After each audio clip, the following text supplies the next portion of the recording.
તો આણંદમાં કરમસદ મનપા ચૂંટણીમાં ભાજપના ઉમેદવારોની હાર થઈ છે। કોંગ્રેસ પેનલની જીત બાદ વિજય રેલીનું આયોજન કરવામાં આવ્યું હતું। રેલી દરમિયાન ભાજપ સમર્થકો સાથે ડીજેને લઈને વિવાદ સર્જાયો।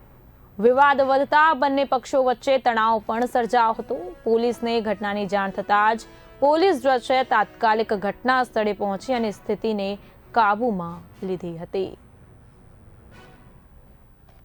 તો આ મામલે વધુ માહિતી સાથે મારા સંવાદદાતા નિખિલ ભટ્ટ ફોન લાઈનના માધ્યમથી જોડાઈ ગયા છે। નિખિલ, કરમસદ મનપા ચૂંટણીમાં ભાજપના ઉમેદવારોની હાર સાથે જ વિવાદના દ્રશ્યો સામે આવ્યા છે, શું અપડેટ?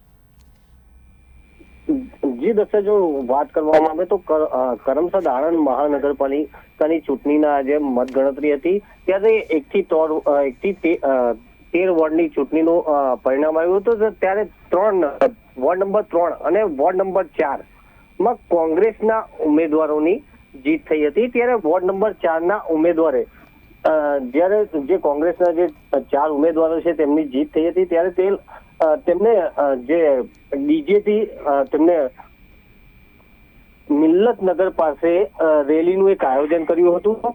ત્યારે જો વાત કરવામાં આવે તો ભાજપના જે હારેલા જે ઉમેદવારો છે તેમને ડીજે કેમ આ રીતે મોટેથી વગાડો છો, અવાજ મોટું કરીને કેમ વગાડો છો તેમ કહી અને ઝઘડો કર્યો હતો અને ત્યાં થોડીક ક્ષણો માટે મારામારીના પણ દ્રશ્યો સર્જાયા હતા। ત્યારે ત્યાં એક મહિલાને પણ ક્યાંક ને ક્યાંક ચોટ આવી છે। જી દક્ષા, બિલકુલ તે નિખિલ, મહત્વનું છે કે જે ડીજે જેવી બાબતને લઈને જે વિવાદ સામે આવ્યો છે, પોલીસ દ્વારા શું ભૂમિકા નિભાવવામાં આવી છે? જે ચોક્કસથી પોલીસે જે ત્યાં જે ઝઘડો જે મારામારી થઈ હતી તેને કાબુમાં લેવાનો પ્રયાસ કર્યો હતો। હાલ સ્થિતિ કાબુમાં છે અને ત્યાં પોલીસ બંદોબસ્ત પણ ગોઠવી દેવામાં આવ્યો છે। જી નિખિલ, અમારી સાથે જોડાવા બદલ આભાર।